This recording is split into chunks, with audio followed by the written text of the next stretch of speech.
तो आइए साथियों बात करते हैं अन्य जो आलोचक हैं उनका कथन आदिकाल के संदर्भ में। तो देखिए, द्वंद्व और समन्वय का काल हिंदी आदिकालीन साहित्य का आलोचनात्मक और वैचारिक पुनर्पाठ। प्रमुख आलोचकों की आज हम बात करेंगे।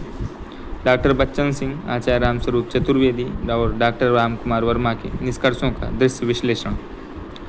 इन्हीं तीन आलोचकों की आज हम बात करेंगे, क्योंकि शुक्ल जी और हजारी प्रसाद द्विवेदी जी की बात हम इसके पहले वाले वीडियो में किए। आइए आगे बढ़ते हैं।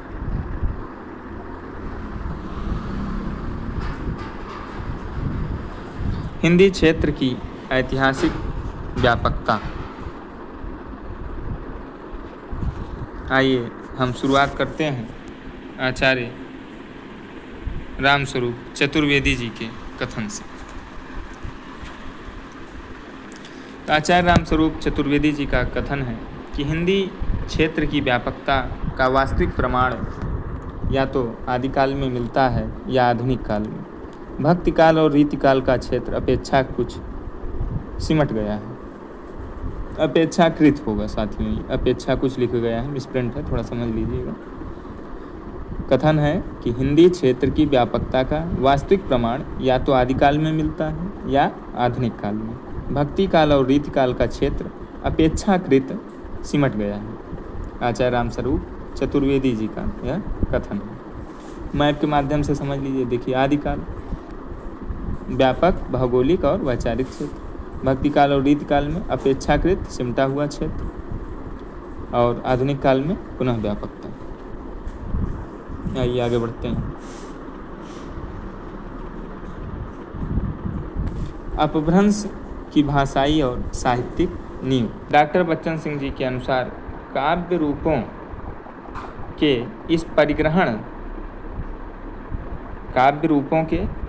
इस परिग्रहण से स्पष्ट पता चलता है या स्पष्ट है कि हिंदी की परंपरा मुख्यतः बौद्ध सिद्धों और जैन मुनियों से प्रभावित है। साथियों, डॉक्टर बच्चन सिंह जी का कथन है कि काव्य रूपों के परिग्रहण से स्पष्ट है कि हिंदी की परंपरा मुख्यतः बौद्ध सिद्धों और जैन मुनियों से प्रभावित है। इस मैप में साथियों बच्चन सिंह जी का 3 कथन है। सबसे पहले ये समझ लीजिए, अब ध्यान से मेरी बात सुनिए। देखिए साथियों, पहला वाला मैप आप पहले देखिए, भारत वाला, ये जो नक्शा बना हुआ है। यहाँ लिखा है मूलतः पश्चिमी भारत की बोली, आभीरों के आगमन के बाद उकारत्व का बाहुल्य। साथियों, बच्चन सिंह जी ने आदिकाल के संदर्भ में पहला कथन यह दिया है। पहला कथन मतलब कि जो यहाँ हम मैप में बनाए हैं समझने के लिए, इसको थोड़ा सा समझिए। इनका कथन है कि मूलतः अपभ्रंश पश्चिमी भारत की बोली थी, ठीक। आभीरों के आने के बाद या आगमन के बाद उस बोली में उकारत्व का बाहुल्य हो गया। ये डॉक्टर बच्चन सिंह जी का कथन है। अब दूसरा कथन देख लीजिए। कथन को बस हमें ध्यान में रखना है, जो मैं कथन आपको बता रहा हूँ बस ध्यान में रखिए। दूसरा कथन उन्होंने क्या कहा है, ये वाला देखिए मैप। अपभ्रंश काव्य, इसमें सिद्ध काव्य, फिर जैन काव्य, बौद्ध जैनेतर काव्य। इसको समझिए। अपभ्रंश काव्य को मोटे तौर पर 3 श्रेणियों में बांटा जा सकता है। पहला सिद्ध काव्य, दूसरा जैन काव्य और बौद्ध जैनेतर काव्य। ये बच्चन सिंह जी का कथन है।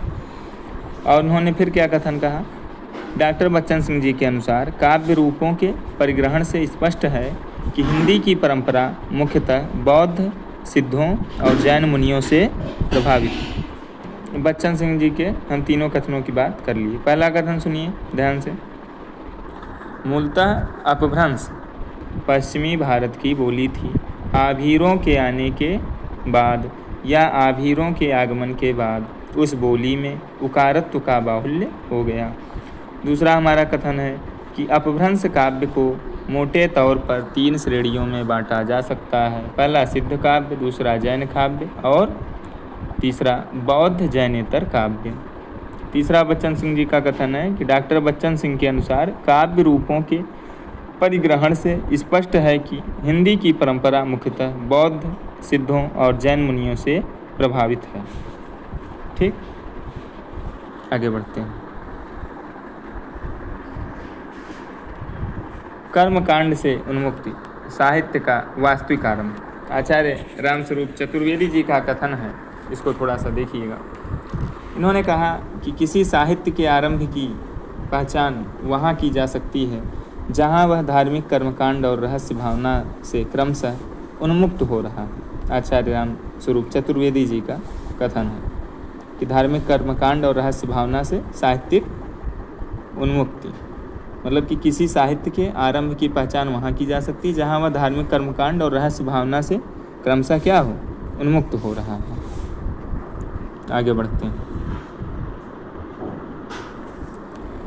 वैचारिक विभाजन बौद्ध सिद्ध बनाम नाथ सिद्ध। आइए थोड़ा सा देख लेते हैं सिद्धों और नाथों को। साथियों, डॉक्टर बच्चन सिंह जी का एक कथन है कि बौद्ध सिद्ध निरीश्वरवादी थे तो नाथ सिद्ध ईश्वरवादी, इसीलिए वे धर्म प्राण जनता की आस्तिक विचारधारा से जुड़ गए।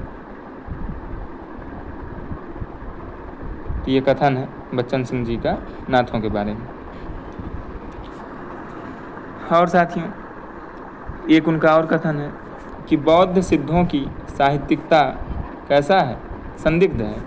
उन्होंने अनेक धर्मों के कर्मकांडों का उचित विरोध किया, किंतु स्वयं ऐसे कर्मकांडों की सृष्टि की जो और भी गर्हित थे। गर्हित मतलब त्यागने योग्य थे। वामाचार पद्धति को बौद्धों ने मतलब सिद्धों ने अपनाया था।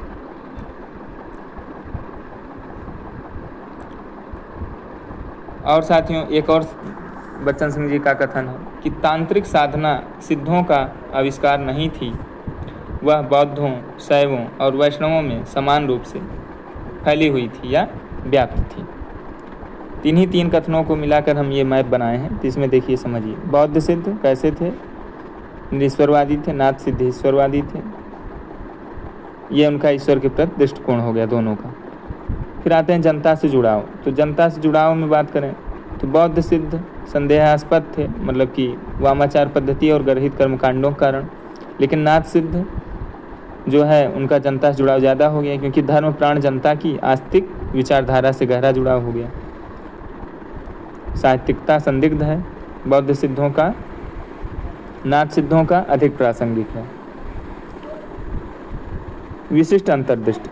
तो तांत्रिक साधना केवल सिद्धों का आविष्कार नहीं थी, वह बौद्धों, शैवों और वैष्णवों में समान रूप से व्याप्त थी या फैली हुई थी। ये डॉक्टर बच्चन सिंह जी का कथन है। इस प्रकार से इसमें तीन कथन है, ध्यान दीजिएगा।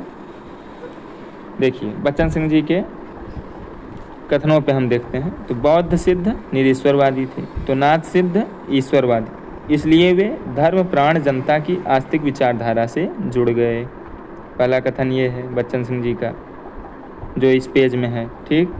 दूसरा कथन ये है कि बौद्ध सिद्धों की साहित्यिकता संदिग्ध है। उन्होंने अनेक धर्मों के कर्मकांडों का उचित विरोध किया, किंतु स्वयं ऐसे कर्मकांडों की सृष्टि की जो और भी गर्हित थे। गर्हित मतलब त्यागने योग्य थे, जैसे वामाचार पद्धति।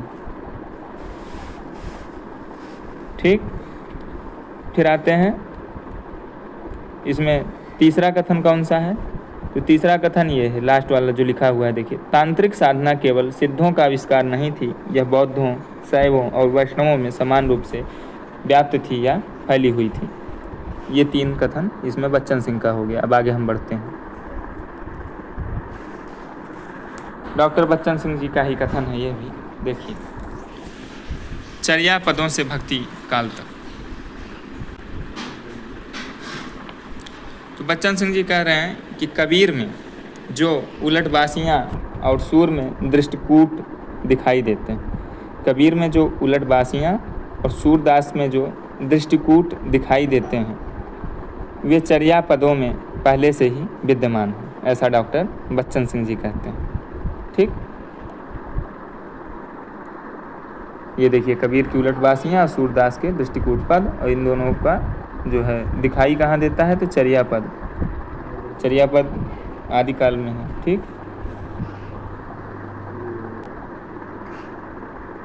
आगे बढ़ते हैं। अंतर विरोधों का साहित्य शुष्कता से सरसता तक। डॉक्टर राम कुमार वर्मा जी का कथन है, ये भी हम देख लें। इनका कहना है कि आदिकालीन साहित्य परस्पर अंतर विरोधों का साहित्य है। आदिकालीन साहित्य में सर्वाधिक सरसता जहाँ लौकिक साहित्य में परिलक्षित होती है, वहीं सर्वाधिक शुष्कता नाथ साहित्य में, ऐसा डॉक्टर राम कुमार वर्मा जी का कहना है। ये दोनों कथन डॉक्टर राम कुमार वर्मा जी के ध्यान में रखिएगा। एक मैंने मैप के माध्यम से बता दिए, एक यहाँ टाइपिंग है। आदिकालीन साहित्य परस्पर अंतर विरोधों का साहित्य है, डॉक्टर राम कुमार वर्मा जी ने कहा। और उनका दूसरा कथन यह है कि आदिकालीन साहित्य में सर्वाधिक सरसता जहाँ लौकिक साहित्य में परिलक्षित होती है, वहीं सर्वाधिक शुष्कता कहाँ होती है? नाथ साहित्य में। आगे बढ़ते हैं। रासो काव्य का विखंडन केवल वीर नहीं, रस कथा। देखिए, रामस्वरूप चतुर्वेदी जी का एक और कथन की बात कर लें। उन्होंने कहा कि रासो या रासव काव्य मूलतः रस कथाएँ हैं, वीर या अन्य किसी एक रस से अनिवार्यतः संबद्ध नहीं, ऐसा आचार्य रामस्वरूप चतुर्वेदी जी ने कहा है। साथियों, अब आ जाते हैं, बात करते हैं विश्वनाथ प्रसाद मिश्र जी का एक कथन। तो ये देखिए जो इधर बनाए हैं, रस कथाएँ, वीर रस, श्रृंगार और प्रेम, आचार्य विश्वनाथ प्रसाद मिश्र द्वारा रेखांकित। तो इनका क्या कहना है? तो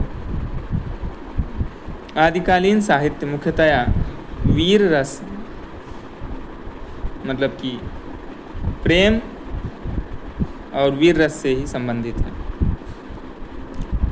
आचार्य विश्वनाथ प्रसाद मिश्र जी का एक कथन है कि आदिकालीन साहित्य मुख्यतया प्रेम और वीर रस से ही संबंधित है। तो ये देखिए आचार्य विश्वनाथ प्रसाद मिश्र द्वारा रेखांकित, ये देखिए प्रेम है और ये वीर रस, मतलब कि इन्हीं से संबंधित है, ऐसा विश्वनाथ प्रसाद मिश्र जी का कहना था।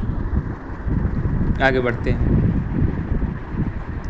एक और कथन है आचार्य विश्वनाथ प्रसाद मिश्र का। उन्होंने क्या कहा, ये देखिए, नायक नायिका स्वरूप अलौकिक बनाम लौकिक। आचार्य विश्वनाथ प्रसाद मिश्र के अनुसार कि आदिकालीन साहित्य में नायक जहाँ अलौकिक गुणों से युक्त है, वहीं नायिकाएं लौकिक ही दिखाई देती हैं। ये भी आचार्य विश्वनाथ प्रसाद मिश्र जी का कथन है। तो आचार्य विश्वनाथ प्रसाद मिश्र जी ने क्या कहा कि आदिकालीन साहित्य में नायक जहाँ अलौकिक गुणों से युक्त है, नायक कैसा है? अलौकिक गुणों से युक्त है, वहीं नायिकाएं लौकिक ही दिखाई देती हैं। आगे बढ़ते हैं।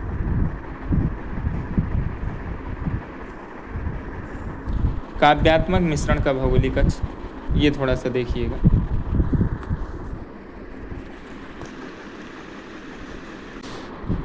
साथियों, रामस्वरूप चतुर्वेदी जी का ही कथन है, उसी का ये मैप बना हुआ है, इसको समझिएगा। उनका कथन है कि श्रृंगार के साथ यदि वीर रस का मिश्रण यदि पश्चिम के कथा काव्यों में है, श्रृंगार प्लस वीर, ये देखिए श्रृंगार प्लस वीर, मतलब कि श्रृंगार के साथ यदि वीर का मिश्रण यदि पश्चिम के कथा काव्यों में है, तो श्रृंगार के साथ भक्ति का मिश्रण पूरब के विद्यापति के पदों में, ये उनका कथन है। आप लोग ध्यान में रखिएगा, कथन सुनिए एक बार। श्रृंगार के साथ यदि वीर का मिश्रण यदि पश्चिम के कथा काव्यों में है, तो श्रृंगार के साथ भक्ति का मिश्रण पूर्व के विद्यापति के पदों में है। साथियों, श्रृंगार मतलब रोमांस पूरे भूगोल में एक समान जोड़ने वाली कड़ी है, जबकि द्वितीय तत्व वीरता से आध्यात्मिकता की ओर विस्थापित होती है। आगे बढ़ते हैं।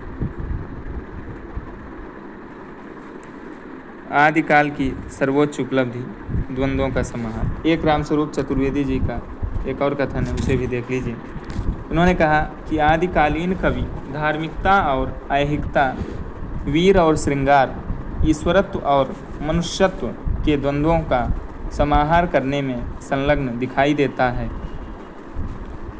ये बड़ा कथन है, तो थोड़ा हम डॉट डॉट करके और समझ लीजिए। वह मनुष्य को ईश्वर के रूप में चित्रित करना चाहता है, आचार्य रामस्वरूप चतुर्वेदी जी का कथन, ध्यान रखिए। आगे बढ़ते हैं।